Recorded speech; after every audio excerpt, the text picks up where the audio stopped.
Allez, on va commencer. Monsieur Guillaume Duchaffaut, chers collègues, monsieur le rapporteur. Donc, nous vous remercions d'avoir répondu présent à cette audition dans le cadre de notre commission d'enquête. Nous poursuivons notre série d'auditions.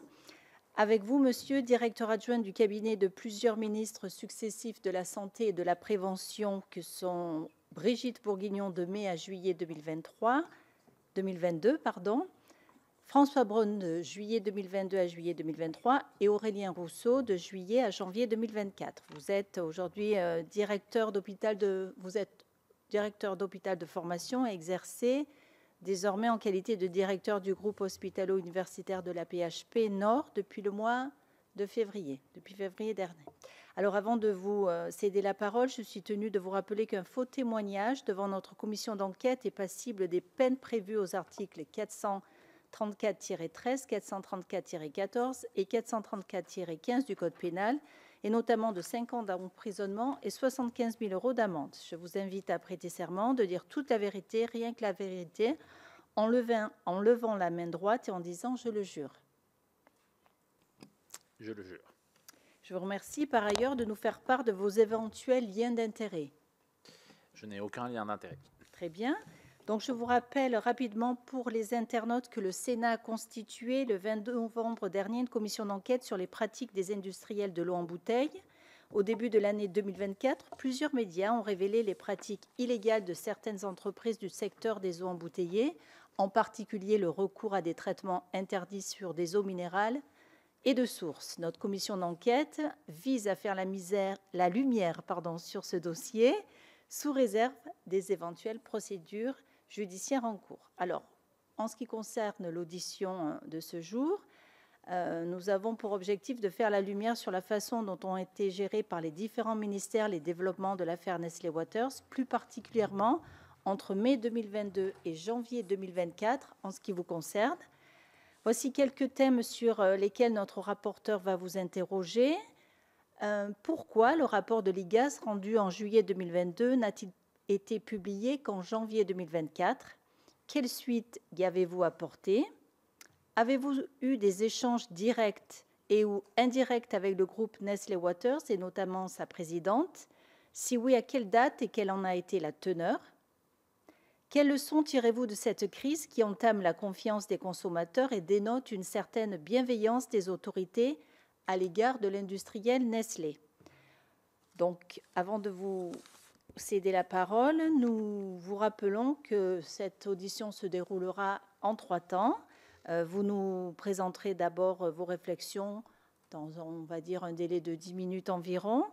Ce temps sera suivi d'échanges questions-réponses, en particulier avec notre rapporteur Alexandre Ouizil, et puis par les autres membres de la commission, et nous pourrons terminer par une dernière série de questions-réponses. Je vous remercie et je vous cède la parole.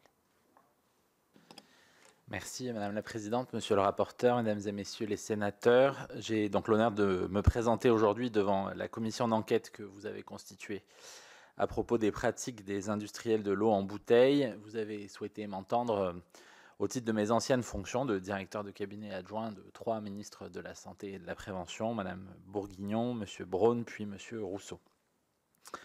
Comme vous l'avez compris, je n'exerce plus ces fonctions aujourd'hui.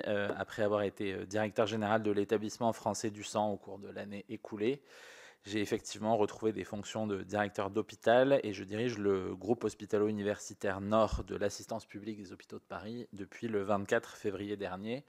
C'est donc un retour à mon métier d'origine, puisque c'est ma formation, métier que j'ai exercé au préalable au sein de 3 CHU, à Amiens, à Montpellier, puis à Lyon. Au cours de mes fonctions de directeur de cabinet adjoint, je n'ai eu à connaître de ce dossier des eaux minérales en bouteille qu'à 2 reprises. Au tout début de mes fonctions, en juillet 2022, lorsque la directrice générale de l'Agence régionale de santé du Grand Est m'a informé des résultats de l'inspection menée par ses équipes concomitamment à celle de l'IGAS, et je vais y revenir. Puis au mois de février 2023, lorsque j'ai été informé par ma collègue directrice de cabinet de la ministre déléguée Agnès Firmin-Lebaudot des conclusions des réunions interministérielles qui se sont tenues sur ce sujet. Celles-ci seront formalisées par ce que l'on appelle une concertation interministérielle dématérialisée puis par le bleu de Matignon, qui a déjà été évoqué à plusieurs reprises dans vos auditions. Entre ces deux échéances, le dossier a été suivi au titre du ministère de la Santé par le cabinet de la ministre déléguée Agnès Firmin-Lebaudot. Dès leur nomination en juillet 2022 et compte tenu du très grand nombre de dossiers en cours au sein du ministère dans une période qui correspondait encore à la fin de la crise sanitaire, les ministres avaient exprimé le souhait de répartir entre eux et donc entre leurs équipes le suivi des différents dossiers à traiter.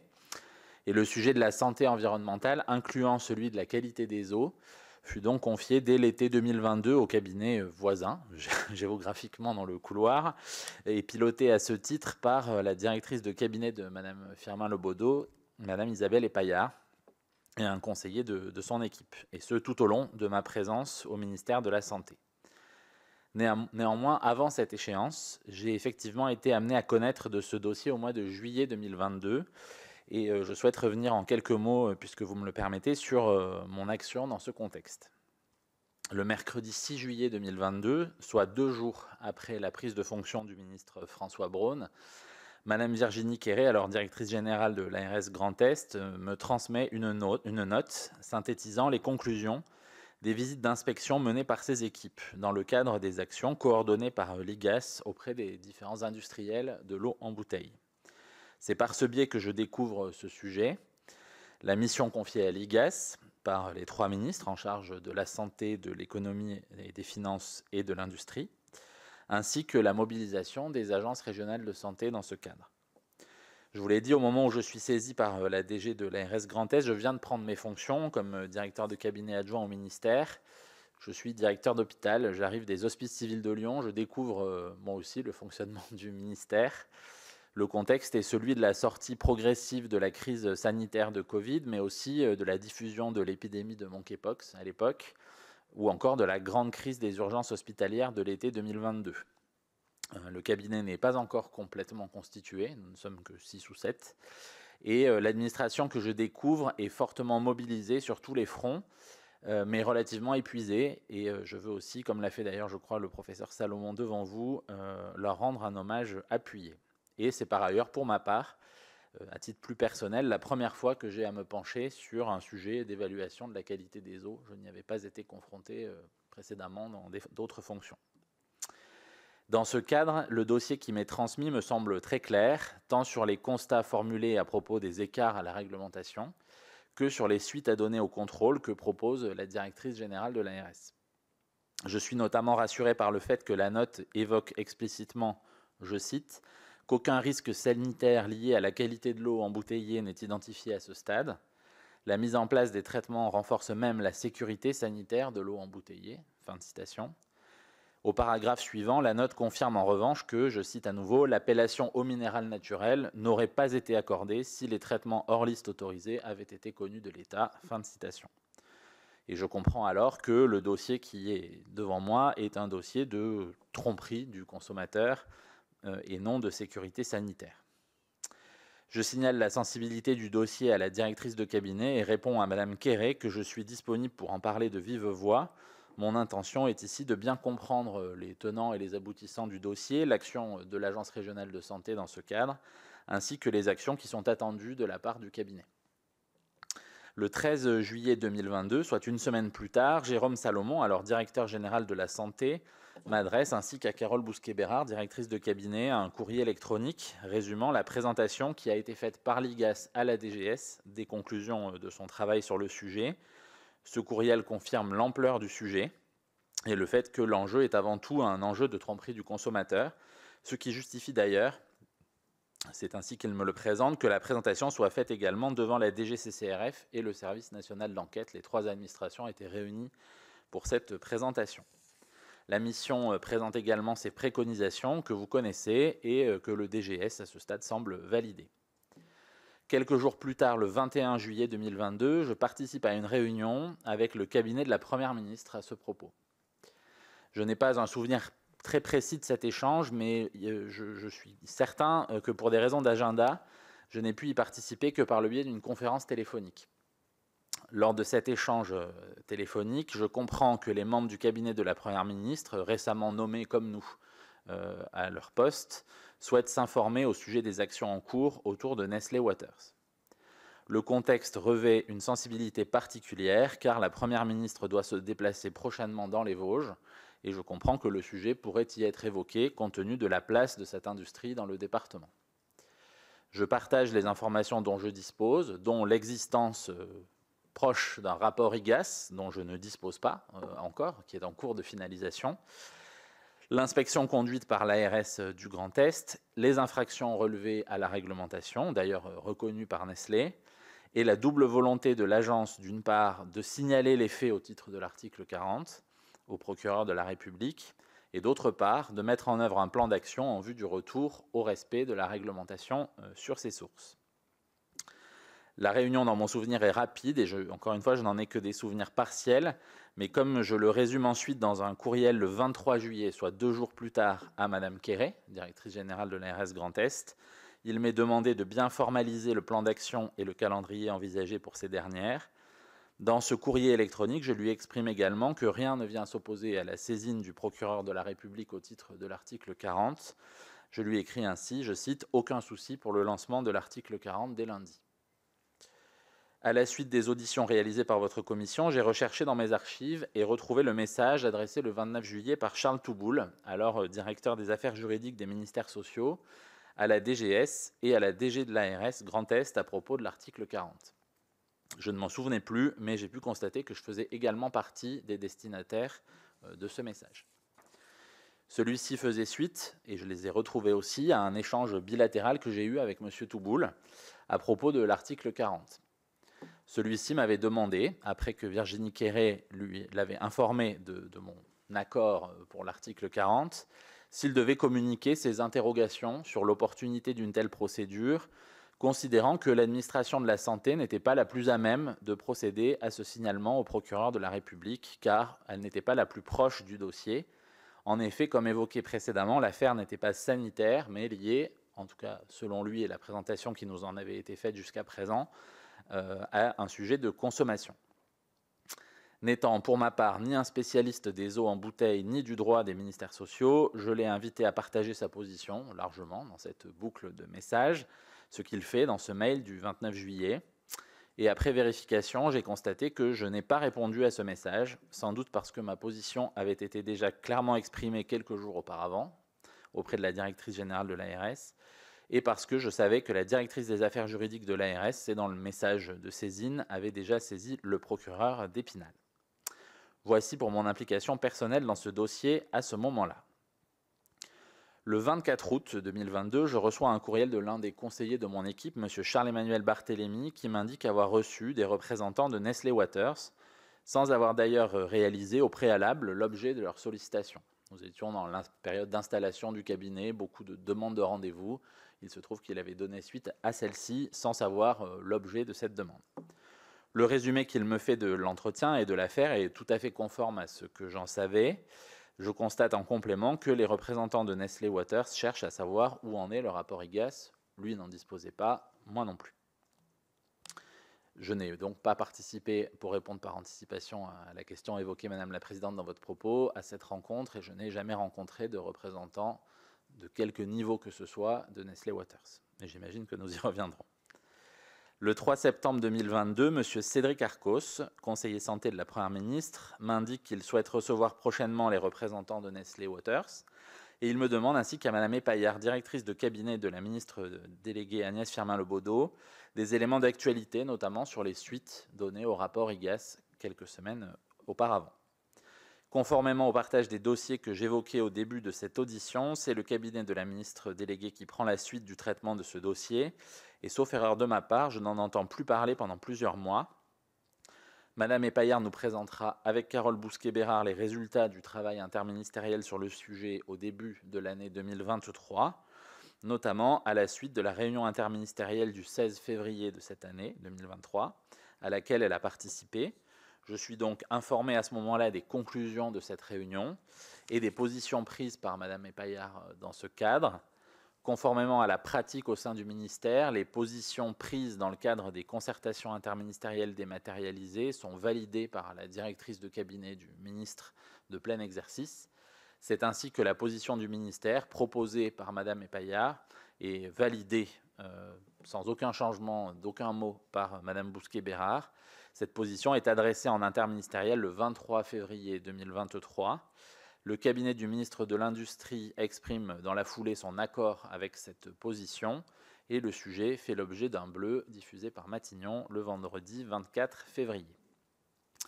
Je ne crois pas retrouver d'autres interventions de ma part dans ce dossier au cours de ma présence au ministère de la Santé, que je quitterai donc avec le ministre Aurélien Rousseau le 20 décembre 2023. Je vous remercie de votre attention et suis bien entendu disponible pour répondre à vos questions. Très bien, je vous remercie. Monsieur le rapporteur, c'est à vous. Merci beaucoup, merci de ces précisions et d'avoir fouillé vos archives pour pouvoir nous répondre le plus précisément possible.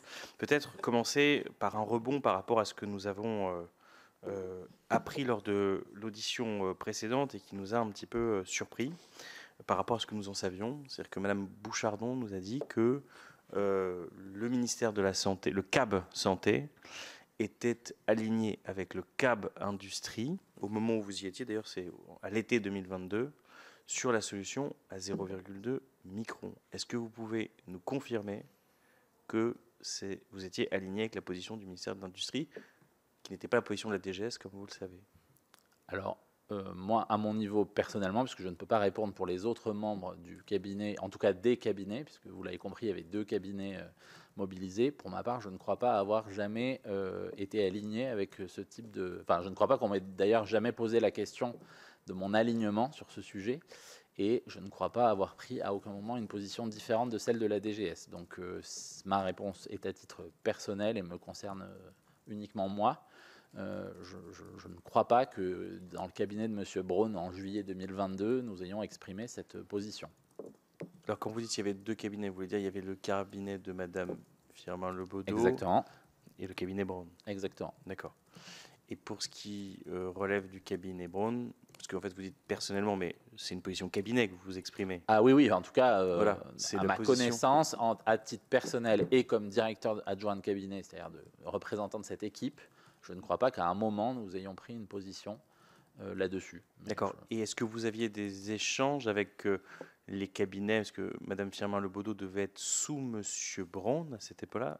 Oui, c'est ça. Elle était déléguée auprès du ministre, auprès de lui. C'est ça. Et donc, est-ce que vous avez eu des échanges avec le cabinet qui vous font penser que le cabinet Firmin-Lebaudot a pris une position qui soit distincte et disjointe de celle du DGS? Pour ma part, je n'en sais rien et je ne rien. crois pas. Voilà. Mais en tout cas, je n'ai aucun élément qui me permette de l'affirmer. D'accord. D'accord.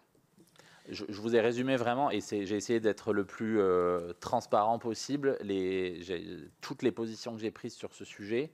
Et vous avez compris en fait qu'on était au tout début de l'affaire, et notamment, je ne crois pas avoir eu à aucun moment de discussion à ce niveau de technicité, de niveau de filtration, devons-nous changer ou pas telle recommandation ou telle réglementation. Ces sujets, dans mon souvenir, n'ont pas été évoqués au tout début, au moment où j'ai traité ce dossier au début de l'été 2022. Ils l'ont en effet, et j'ai compris ça, y compris par vos auditions, mais aussi par la conclusion des travaux qui m'avaient été présentés par Madame Epaillard, ils ont été évoqués plus tard dans le traitement du sujet. Mais pour ma part, je ne crois pas me souvenir, et je mesure que je suis sous serment, donc je mobilise toute ma mémoire, comme j'ai mobilisé toutes mes archives électroniques, mais je ne crois pas à aucun moment avoir exprimé un alignement là-dessus. D'accord, d'accord. Ni encore moins une position divergente de celle de la DGS.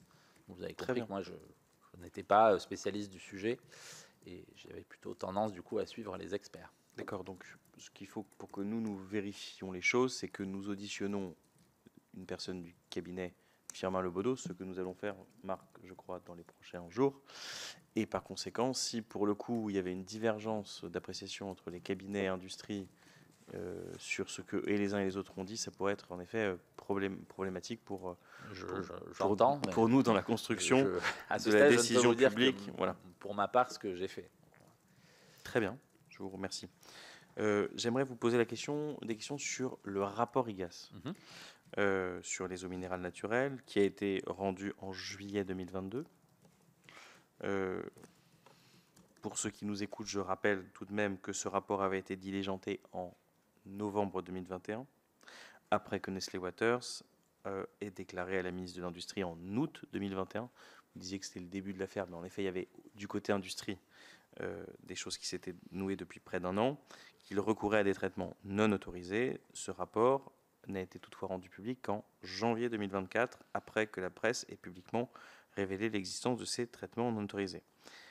D'abord, peut-être de votre expérience, comment vous expliquez de votre expérience, ou même de ce que vous en savez d'ailleurs, comment est-ce que vous expliquez ces délais de publication? Quel cabinet, ou peut-être quel ministre, a pris la décision de ne pas publier en juillet 2022? Est-ce que vous le savez? Est-ce que vous avez participé à des réunions dans lesquelles cette question a été traitée? Comment cette décision se justifie-t-elle selon vous? Et finalement, pourquoi l'avoir publié en janvier 2024, même si nous avons l'intuition que les révélations de presse ont pu un petit peu aider à ce qu'il le soit? Alors, là encore, après avoir recherché, je ne crois pas avoir disposé au mois de juillet du rapport. D'accord. Ce dont j'ai disposé, c'est de 2 éléments. Un premier élément qui est une note de Madame Quéré sur les actions de l'ARS Grand Est et donc de ses équipes d'inspection à elle, dont elle a eu l'occasion de s'expliquer devant cette commission, et qui donc m'explique les actions conduites par les inspecteurs de l'ARS sous le grand chapeau de la mission IGAS qui a coordonné l'ensemble de ces actions-là. C'est là que je découvre qu'il y a une mission IGAS, en fait, puisqu'elle m'en informe et elle m'explique que l'action de son ARS s'est déroulée sous cette égide-là, cette coordination, je ne sais pas quel est le bon mot, mais vous comprenez l'esprit. Et en effet, j'ai eu une communication par le professeur Salomon, c'est celle que j'exprimais dans mon propos introductif, de la présentation orale qui est faite des travaux par l'IGAS aux différentes administrations, DGS, mais aussi DGCCRF, Service National d'Enquête, par ce courriel dont je vous ai dit, je crois qu'il était le 13 juillet 2022, voilà, c'est ça. Mais ce courriel ne contient pas le rapport. Il relate une réunion dans laquelle les inspecteurs de l'IGAS ont présenté les conclusions de leurs travaux. À ma connaissance, mais là peut-être que je ne m'en souviens pas, mais en tout cas à ma connaissance, je n'ai pas le rapport à ce moment-là. Et a fortiori, je ne prends pas de décision de le publier ou de ne pas le publier, puisque je n'en dispose pas, et que la suite du dossier, quand ce sujet revient, est prise par le cabinet de Madame Epaillard, et c'est ce cabinet qui gère la suite du travail. Et donc, nous n'avons pas eu, à aucun moment, à nous prononcer côté cabinet du ministre Braun, pour faire simple, sur la publication ou pas de ce rapport. Juste peut-être pour le remettre dans un cadre un peu plus global, puisque vous m'avez dit de votre expérience, il est fréquent que les rapports ne soient pas publiés immédiatement. Alors parfois, ils ne sont pas publiés du tout lorsque ces rapports sont faits pour aider à la construction d'une décision du gouvernement. Parfois, ils sont publiés en décalé le temps que certaines informations, parce qu'elles sont sensibles, parce qu'elles doivent rester confidentielles, y compris au titre du secret des affaires ou de la confidentialité de certaines informations médicales, parce que l'IGAS a aussi des médecins qui parfois regardent des informations médicales. Et donc ça nécessite que parfois certains rapports soient publiés en décalé. Voilà. Je ne parle pas de ce rapport-là, hein, je parle de mon expérience en général de la publication des rapports IGAS. Et à votre connaissance, est-ce que vous avez des cas en tête de rapports ayant étayé une fraude massive aux consommateurs qui a perduré pendant de nombreuses années, qui ont de la même manière été non publiés, à votre connaissance? À ma connaissance, non, mais je dois vous avouer que j'en ai connu qu'un, qui est celui-ci. Donc je n'ai pas une énorme expérience de ce sujet, heureusement, mais à ma connaissance, non. D'accord.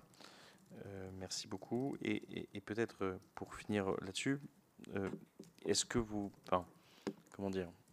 est-ce que vous pensez qu'il est, comment vous jugez cette décision de non-publication? Et pour vous, de votre expérience, vu que la demande de rapport est co-signée Industrie Santé, qui a pris la décision? Je veux dire, parce qu'en fait, si vous voulez, le sujet pour nous, c'est aussi de comprendre qui, dans la décision publique, logiquement, selon vous, à qui revenait cette décision, si ce n'est au ministre de la Santé et au ministre de l'Économie? Alors, en général, puisque là je ne peux pas me prononcer sur ce cas particulier, mais en général, en effet, les rapports qui sont commandés par plusieurs ministres sont remis aux commanditaires et ensuite c'est une décision collective, généralement des cabinets. C'est très rare que les ministres aient le temps de se prononcer sur ce genre de sujet, mais des cabinets de rendre, et donc ces décisions sont prises par les directions des 3 cabinets de manière collégiale. D'accord. Et est-ce que vous êtes d'accord que l'héritier naturel du cabinet Véran qui avait commandé, c'est le cabinet Braun? Ou pour vous, la réorganisation fait que l'héritier naturel du cabinet Véran, c'est le cabinet Firmin-Lebaudot? Ce serait faux de dire que ce n'est que le cabinet Firmin-Lebaudot. C'est un ministère. Donc les 2 ministres travaillaient ensemble et la ministre déléguée était sous l'autorité du ministre. Oui, mais vous dites ça et en même temps vous dites que vous n'avez pas reçu le rapport IGAS. Si je termine, Oui. mon propos, c'était simplement pour ne pas avoir un propos trop facile qui consisterait à dire la responsabilité est chez les voisins. En l'occurrence, vous avez raison, les héritiers naturels, en l'occurrence du cabinet Véran, pour reprendre vos propos, seraient ensemble les cabinets du ministre Braun et de la ministre Firmin-Lebaudot. Et en l'occurrence, dans le partage qu'ils avaient décidé des sujets, comme beaucoup d'autres, ça n'est pas le seul sujet qui a été partagé avec la ministre Firmin-Lebaudot, ce sujet a été confié à la ministre déléguée et à son équipe. Et donc, naturellement, j'imagine que c'est dans ce cadre-là que le rapport définitif a été communiqué et que les échanges ont eu lieu, y compris en interministériel, par cet intermédiaire. Puisque Mme Epaillard nous les a rapportés à la fin, et puisqu'il a fallu prendre cette position interministérielle. Et donc ce lien, on se voyait tous les jours, donc ce lien a pu être fait à ce moment-là. D'accord. Donc on note bien que le cabinet Braun n'a jamais eu à se prononcer, ne s'est pas prononcé sur la publication du rapport, ni le cabinet, ni le ministre, à votre connaissance. À ma connaissance, non. Merci beaucoup pour cet aspect rapport IGAS. Peut-être tout à l'heure... Juste, pardon, je me permets. Je vous en prie. Encore une fois, ça n'est pas atypique qu'on ne publie pas tout de suite un rapport. Je me permets de le redire, c'est-à-dire que parfois, et il y a 2 points. Un, il n'est pas atypique qu'on publie plus tard un rapport ou qu'on ne le publie pas du tout parce qu'on estime que ça sert à la décision du gouvernement. Et, voilà. Et 2, l'important dans ce cadre, c'est plutôt les préconisations d'action de l'inspection générale. Et à ma connaissance, en tout cas dans la manière dont ça m'est présenté au mois de juillet 2022, la DGS, comme d'ailleurs la directrice générale de l'ARS, sont plutôt alignés avec les préconisations. Alors il y en a certaines qui peuvent être faites tout de suite et il y en a d'autres qui peuvent être faites plus tard. Les évolutions réglementaires, etc., c'est toujours un peu plus long, a fortiori dans le cadre européen. Enfin, vous connaissez ces préconisations.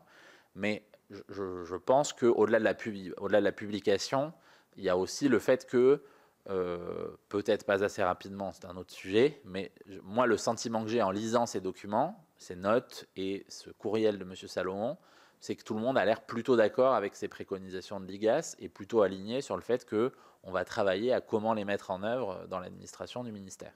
Voilà. Alors, peut-être juste un point. Peut-être que la non-publication est un phénomène courant, moi je vous l'accorde bien volontiers.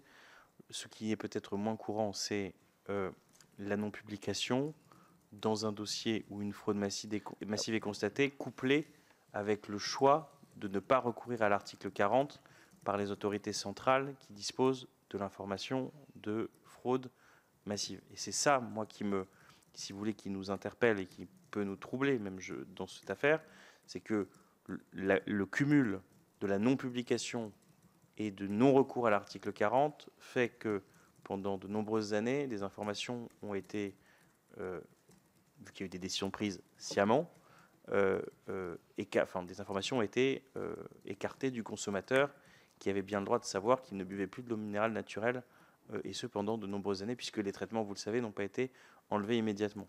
C'est ça qui, j'espère, est atypique.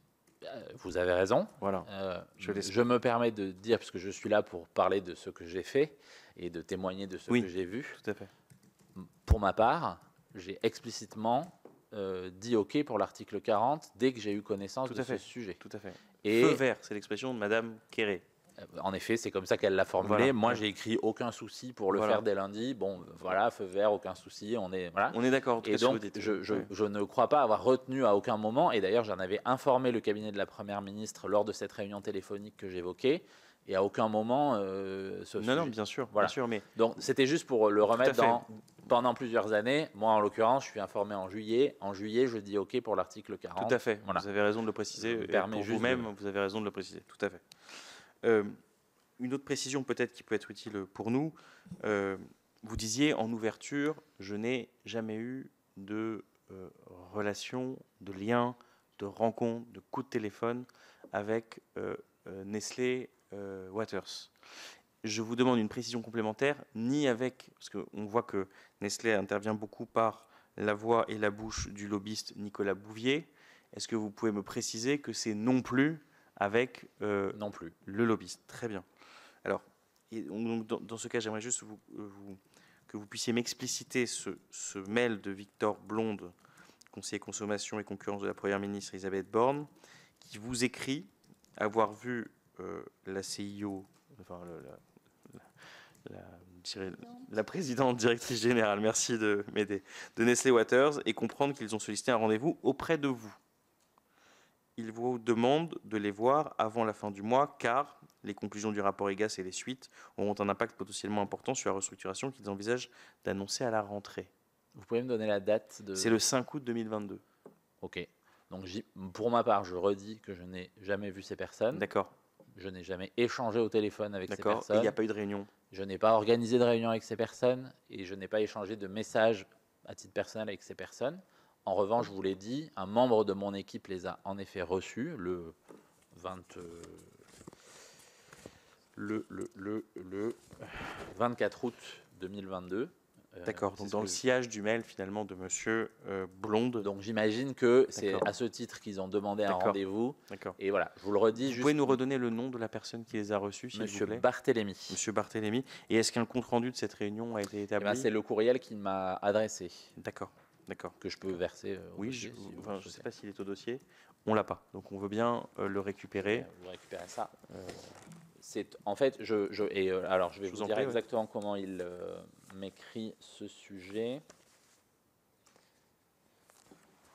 Et peut-être la fiche de poste de M. Barthélémy qui justifie que lui-même les a reçus, c'est...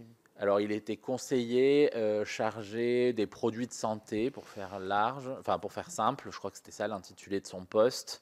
Et donc, je pense qu'il a dû être... je pense que c'est un message qui a dû être adressé à la direction du cabinet, au secrétariat de la direction du cabinet. Et là, mais bon, c'est ce que je déduis, puisque je n'ai pas de trace écrite, je déduis que on est au début, on se cale sur les périmètres des uns et des autres, tout le monde n'est pas arrivé dans l'équipe du cabinet, et donc le secrétariat répartit les demandes de rendez-vous, qui sont par ailleurs très nombreuses quand un ministre prend ses fonctions, et j'imagine que c'est dans ce cadre que ça tombe chez lui. Et d'ailleurs, il me dit... ci-dessous un CR de ma réunion avec Nestlé Waters, sur laquelle je plaide coupable. J'aurais dû creuser le sujet avant d'aller au rendez-vous. Je pensais que c'était un simple échange de contacts, mais c'était intéressant avec un petit smiley. Voilà, donc il a découvert pendant cette rencontre le sujet, et vous verrez que le sujet est que le déroulement de la présentation qui est faite, c'est assez exhaustif, fait qu'il découvre ce sujet, les traitements, enfin les filtrations mises en œuvre, les actions en cours pour y remédier. Et c'est là où je vous dis, je pense que il me dit, ils disent que sans le rapport IGAS, ils ne peuvent pas avancer. Il était attendu fin juin. Guillaume, sais-tu où ça en est? Voilà, ça c'est dans le message. Donc vous voyez, il a découvert ce sujet et il ne les a vus qu'une fois à cette occasion. Voilà.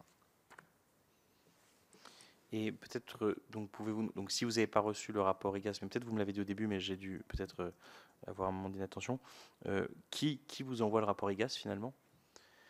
Eh bien, moi, je ne crois pas l'avoir reçu, parce que je ne l'ai pas retrouvé. Par contre, je vous le dis, c'est Monsieur Salomon, le professeur Salomon, le directeur général de la santé, qui m'adresse un mail le 13 juillet pour me relater la rencontre. Voilà. Mais vous l'avez jamais eu entre les mains? J'ai probablement dû Enfin, je ne sais pas. En fait, je ne m'en souviens pas. En tout cas, à ce moment-là, je ne crois pas l'avoir. Très bien. Je poursuis dans ce mail du 5 août. Victor Blonde écrit avoir dit à Nestlé, je cite, qu'il n'avait pas du tout été transparent sur tous les sujets durant ces derniers mois et que ce n'était pas acceptable et que si les suites du rapport IGAS les amenaient à alourdir la barque de la restructuration, il était absolument nécessaire qu'ils fassent bien en communication, la distinction entre les deux pour éviter qu'ils fassent porter sur ce problème leurs difficultés plus structurelles et leurs choix de réorganisation. Est-ce que sur ce sujet-là, vous avez des éléments à porter à la connaissance de la commission d'enquête sur la manière dont Nestlé a mêlé les sujets? Alors moi, je ne les ai jamais vus, donc je suis assez incapable de vous dire. D'accord, ou des comptes rendus qui étaient mis à votre disposition, donc ça vous dirait? Je ne crois pas. Je comprends de ce message que l'idée est qu'il ne fasse pas porter aux inspections une forme de responsabilité sur des licenciements ou des difficultés structurelles qui en fait étaient préexistantes. Mais je ne fais que déduire de ce que vous venez de dire ce propos et je n'ai pas d'éléments pour accréditer telle ou telle position. D'accord, très bien. On est d'accord que, parce que j'avais une question importante sur les suites du rapport IGAS, nous sommes d'accord que comme pour vous le sujet est traité côté Firmin Lebaudot, il n'y a aucune suite qui sont données de votre côté à tout cela. C'est-à-dire que tout le sujet est déporté côté Firmin Lebaudot. Absolument. D'accord. Et peut-être juste une question sur la manière dont, quand on a un ministère délégué, les choses se répartissent entre cabinets. C'est une décision qui avait été prise avant que vous arriviez ou c'est une décision qui a été prise lors de vous arrivée sur ce dossier précis, j'entends? Alors, je vais du général au particulier. En l'occurrence, donc moi j'ai pris mes fonctions d'abord auprès de Madame Bourguignon comme ministre de la Santé, qui n'est restée que quelques semaines. Néanmoins, donc, j'ai été présent quand le remaniement a eu lieu, que M. Braun a été nommé ministre à sa suite et que Mme Firmin Lebaudot, le même jour, a été nommée auprès de M. Braun. Donc, j'étais là quand les deux ministres sont arrivés. Le ministre Braun m'a demandé de poursuivre auprès de lui le travail que j'avais, mes fonctions de directeur de cabinet adjoint. Et en effet, assez vite, les ministres ont convenu que d'abord, ils étaient deux, et puis qu'il y avait beaucoup de sujets à traiter. Je vous l'ai dit, la période était assez compliquée. Et donc, il fallait tracer une ligne sur un certain nombre de sujets qui étaient confiés en propre à la ministre Firmin Lebaudot. Et donc, c'est dans ce cadre qu'une liste de sujets a circulé. En fait, ça ne s'est pas fait en une fois, en plusieurs jours, plusieurs semaines au cours de l'été, sur, tiens, est-ce que tu prends ça, est-ce que tu prends ça? Enfin, voilà, il y avait un certain nombre de sujets. Je pourrais en prendre un autre exemple. Par exemple, tout le sport santé était chez Mme Firmin Lebaudot. L'ensemble des sujets de santé environnementale était chez Mme Firmin Lebaudot. Enfin, il y avait un certain nombre de sujets comme cela.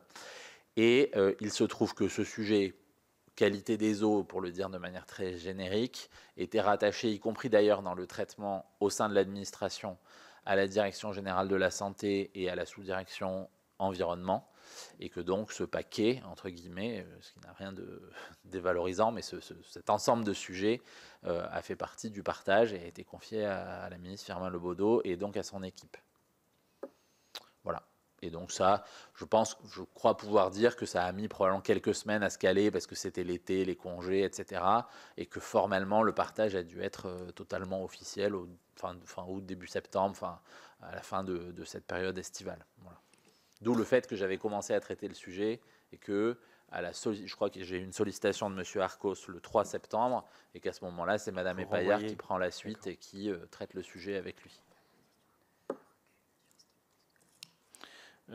Merci. Peut-être vous dire que j'avais prévu d'autres questions, mais du coup, comme je découvre que vous êtes très rapidement déporté du dossier, je vais m'en tenir là. Peut-être vous poser deux questions finales.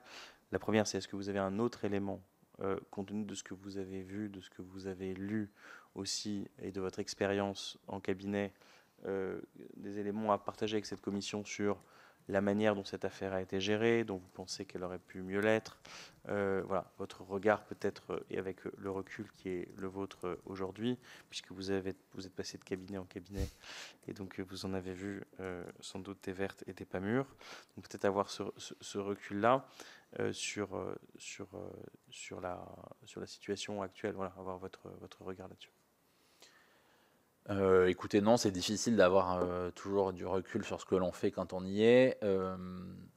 en reconstituant les éléments de ce dossier, y compris en écoutant certaines des auditions de votre commission, probablement on a toujours un peu de frustration que les choses ne soient pas allées plus vite à certaines étapes.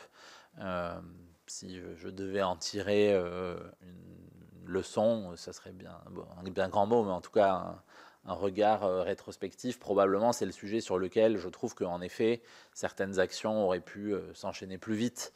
Après, il faut quand même avoir en tête que du point de vue du ministère de la Santé, en tout cas, il n'y avait pas de risque sanitaire sur le moment, alors qu'on gérait tout un tas de sujets sur lesquels il y avait un risque sanitaire, des épidémies qui s'enchaînaient, le Covid, le monkeypox, des urgences qui craquaient, etc. Et en tout cas, pour ma part, au moment où j'ai eu ce dossier, je ne peux pas dire que je n'ai pas perçu sa sensibilité. Bien sûr que j'ai perçu sa sensibilité, mais je n'ai pas perçu de risque immédiat sur la santé versus tout un tas d'autres thématiques. Donc voilà, après en effet il y a eu des préconisations, il y a des réglementations qui mettent du temps à évoluer, il y a des actions européennes qui mettent du temps. Voilà, tous ces sujets probablement pourraient aller plus vite si on avait une baguette magique et si on pouvait revenir en arrière, c'est probablement ce sujet que je regretterais. Pour autant, voilà, je trouve que, en l'occurrence, pour mon action, et notamment la saisine de l'autorité judiciaire et les questions qui ont pu se poser, je crois qu'on a fait au mieux dans le contexte qui était le nôtre. Voilà. Et juste une question qui me revient sur la question de l'article 40. Ouais. En effet, feu vert, Grand Est, vous avez fait les choses. En revanche, en Occitanie, il a fallu attendre finalement le début de cette année et cette commission pour que les choses bougent et que finalement ce qui a été fait par l'industriel puisse voilà, avoir une traduction judiciaire, ou en tout cas un début de traduction judiciaire.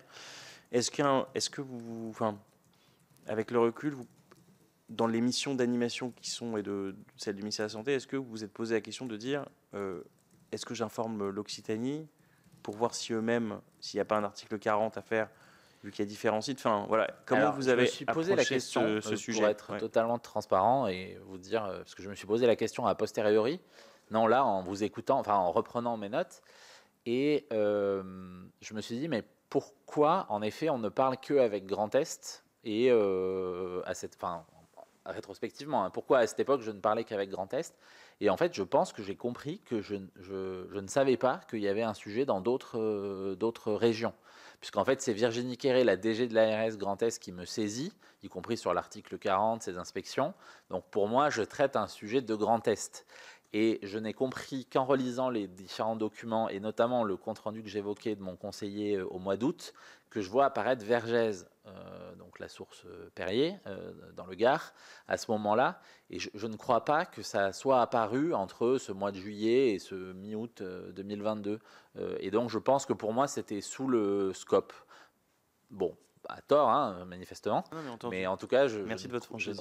Je suis totalement transparent. Je ne crois pas avoir su à l'époque qu'il y avait des sujets dans d'autres régions. Voilà. Probablement que si j'avais posé la question, on me l'aurait dit, très clairement. Mais en l'occurrence, je ne crois pas l'avoir posé. Et donc, voilà. Très bien, merci monsieur. Merci monsieur le rapporteur. Est-ce que nos collègues ont des questions? Madame Housseau? Pas de questions.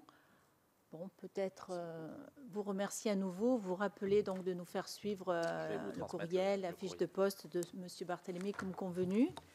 Merci pour votre participation. Et chers collègues, nous nous retrouvons demain à 13h30 pour la suite des auditions et nous recevrons M. François Rosenfeld, ancien directeur de cabinet de la ministre déléguée chargée de l'Industrie, Mme Agnès Pannier-Runacher. Je vous remercie.